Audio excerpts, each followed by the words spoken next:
রাহমাতুল্লাহি ওয়া বারাকাতুহু। তো আজকে আবার পড়ছি ভিন্ন রকম একটা ভিডিও নিয়ে। তো আজকে হচ্ছে আমার কিছু জামা কাপড় আছে, ওগুলা সিলাইলাম। কারণ ঈদের আর বেশি দিন বাকি নাই, আর মাত্র 2 দিন বাকি আছে। এখনো কাপড় সিলাই নাই, নানান কাজে ব্যস্ত ছিলাম। তো আজকে ভাবলাম আজকে যেহেতু একটু ফ্রি আছি, তো কাপড়গুলো সিলাই নেই। তো কালকে কালকে এই কাপড়গুলো কাইটে রাখছিলাম, কালারটা দেখাতে পারলাম না, তো এখন সিলাই করাম। তো ভাবলাম যে আপনাদের সাথে শেয়ার করি।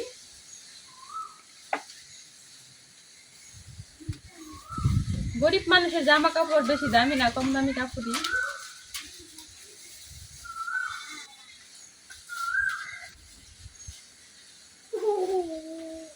আমার যখন 12-13 বছর তখন থেকে কিন্তু আমি নিজের কাপড় নিজে সেলাই ব্যবহার করি, কারণ আমাদের ঘরে আগে থেকে সেলাই মেশিন ছিল। আর পাশের রুমে আমার একটা নানি আছিল, ওই নানুর মেশিন ছিল, ওই জায়গায় বয়ে বয়ে কাপড় সেলাইতাম। ওই জায়গা থেকে মেশিন চালানো শিখা, কাপড় সেলাই করা শিখা। আর আল্লাহর রহমতে আমরা যে কয়জন বোন আছি, সবগুলা বোনের সেলাই মেশিন আছে, সবাই কাপড় সেলাইতে পারি। আমার মাও পারে। আমরা সবাই আমাদের নিজেদের কাপড় নিজেরা সেলাই করে পরি।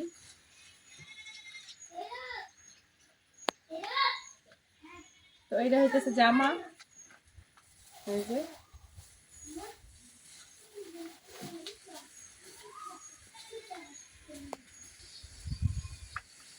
তো এটা হইতেছে বাটিকা 3 পিস। জামার কাজ, প্রথম কাজ হইতেছে জামার গলা লাগানো। তো জামার গলা লাগাই নিলাম প্রথমে আমি।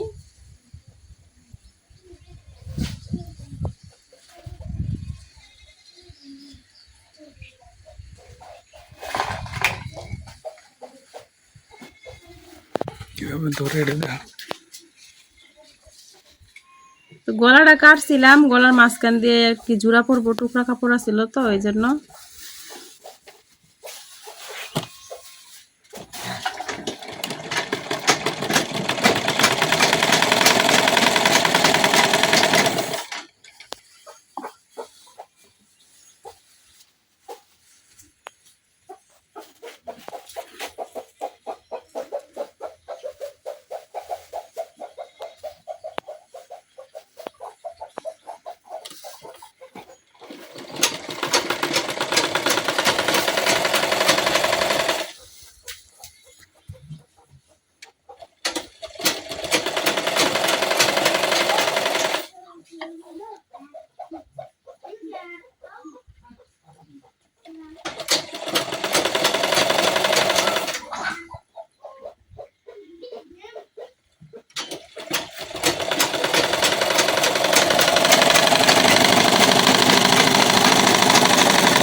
তো জামার কাপড়ের সাথে গলার কাপড়টা জয়েন করার পরে আমি এই জায়গা থেকে একটু একটু কাট দিয়ে নিছি, তাহলে এই ভিতরে যে সিঁড়িটা পরবো উপর সাইডে সুন্দরভাবে পরবো, কুচকা থাকতো না।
এক পাশ জামার গলা জয়েন করা হয়ে গেছে। এই যে এখন কিন্তু মানুষের জামার যে গলা আছে ওটার মধ্যে আর হাতের কাজ করে না, মেশিন দিয়ে সিলাই নেয়। তো আমি কিন্তু আগে থেকে মেশিন দিয়ে সিলাই করি, তো মেশিন দিয়ে সিলানো হয়ে গেছে। এখন আরেকটা জামার পার্ট যে আছে ওটার মধ্যে আমি খুব সুন্দরভাবে এইভাবে গলার ডাব জয়েন করে নিলাম। আর আমার মেশিনে কিন্তু কোনো রকমের মোটর লাগানো নাই, কোনো কিছু লাগানো নাই, পা দিয়ে চালাতে হয়।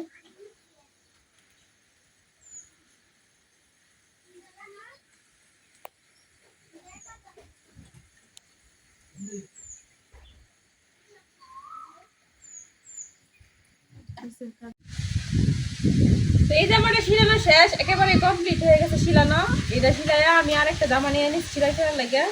এই যে এটা হচ্ছে আরেকটা জামা, এটা গলার জয়েন করে নিচ্ছি, গলার জয়েনের কাজ শেষ।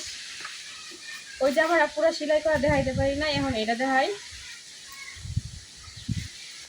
তো এই যে এখন এই যে কাঁধের যে শোল্ডারটা ওইটা মারাম, ওটা সেলাই করাম।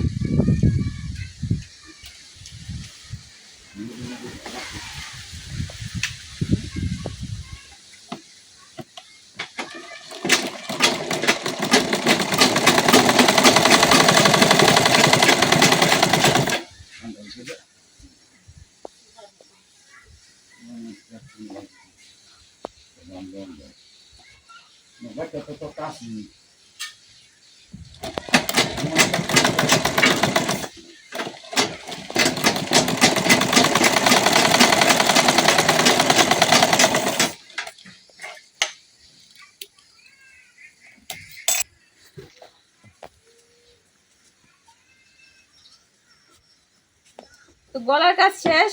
আমি কিন্তু সামনের গলাটা একটু বড় দিছি আর পিছনের গলাটা ছোট দিছি। এখানে বডির কাজ শুরু করাম।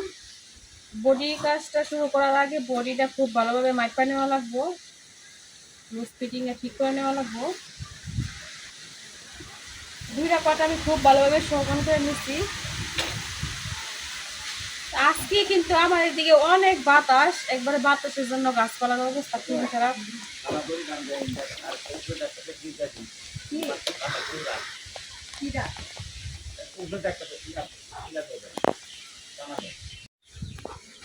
তো এখন আমি বডির মাপটা খুব ভালোভাবে নিয়ে নেম।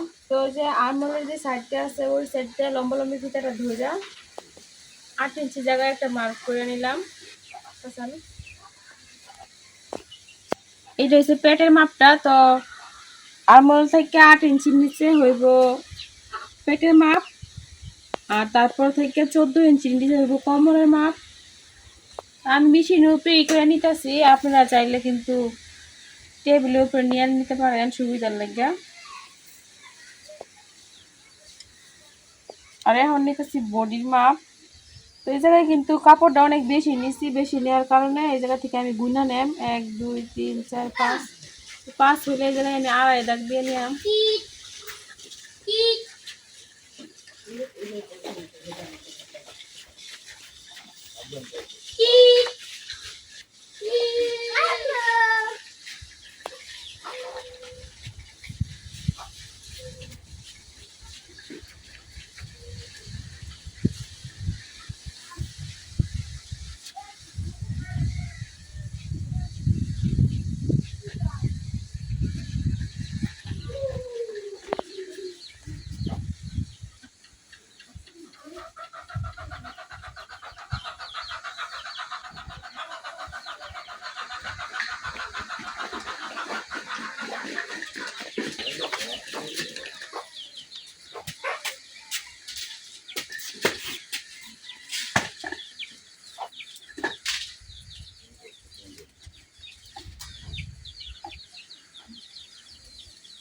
মাপামাপির কাজ শেষ, এখন সেলাই করার পালা।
এই জায়গায় আমি দুইটা সেলাই দিছি, একটা হয়েছে গা মেন সেলাই আর ওইটা হয়েছে গা সাইডের সেলাইটা আর কি।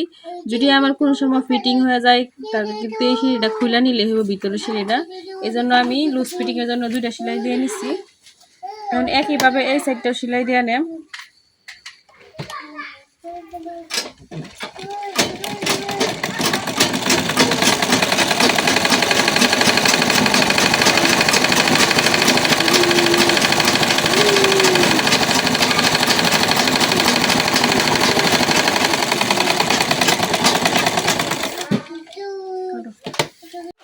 দুনো পাশে এই বডি সাইড সাজানো শেষ, এখন নিচে যে সাইডটা আছে ওই সাইডটা আমি সিলাই নেব।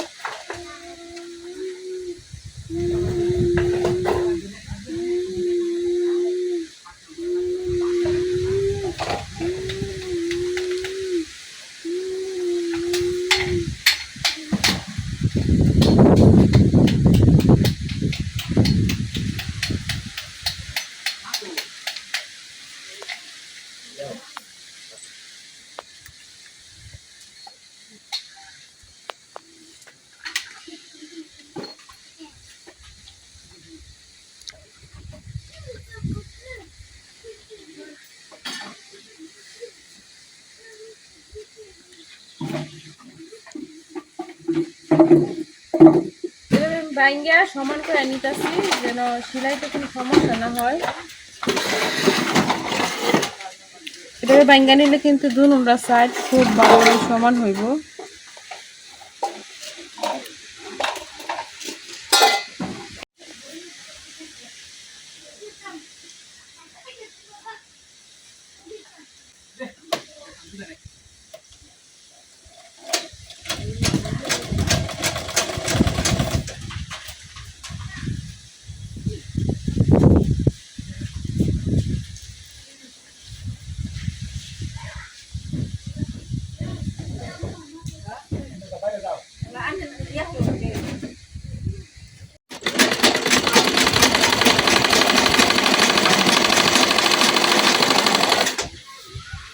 তো এভাবে আমি সাইডটা চিকন করে ভাইঙা সেলাই নিতেছি।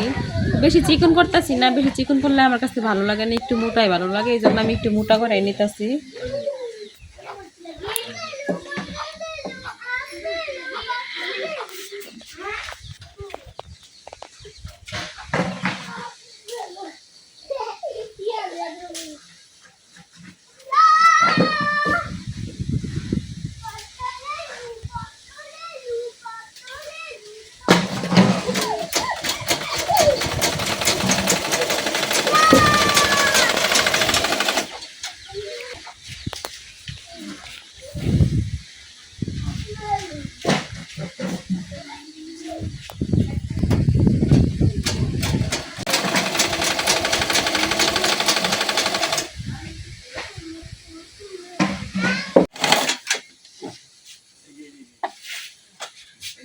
একটা করে সিলি দেওয়ার কাজ শেষ, এখন যে ডাবল সিলিটা আছে নিচের পাটটা ওইটার মধ্যে সেলাই দেয়া নিতেছি।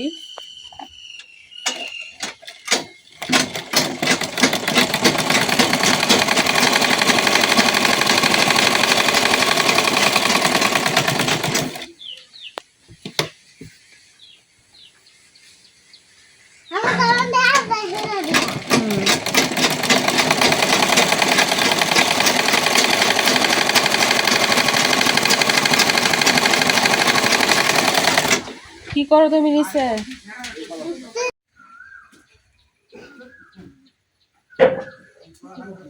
তো জামার সাইড সিলানো শেষ, একেবারে খুব ভালোভাবে সেলাই নিছি।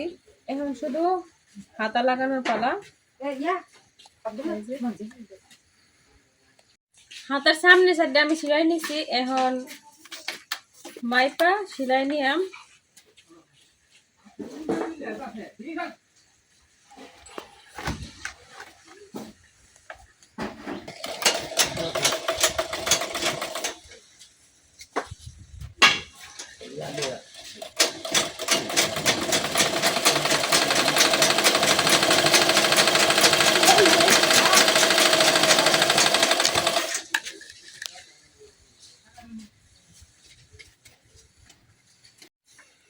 তো যে হাতাটা সেলাই আমি বাউ করে নিছি,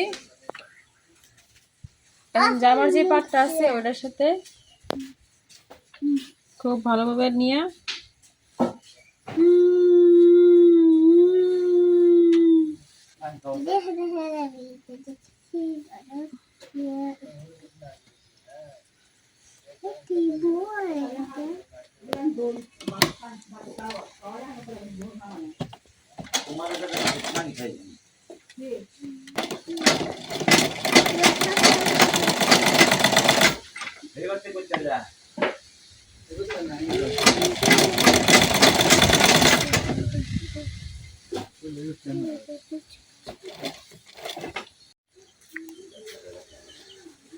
তো জামার দুটোটা হাতায় জয়েট করা হয়ে গেছে। তো এই যে আমার জামা ছিলানো কিন্তু শেষ।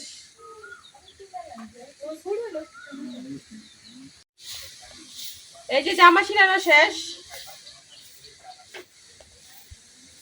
তো আমার জামা ছিলানোটা কেমন হয়েছে অবশ্যই কমেন্টে জানাবেন। আজকের ভিডিও পর্যন্ত ভালো থাকবেন, সুস্থ থাকবেন। আল্লাহ হাফেজ।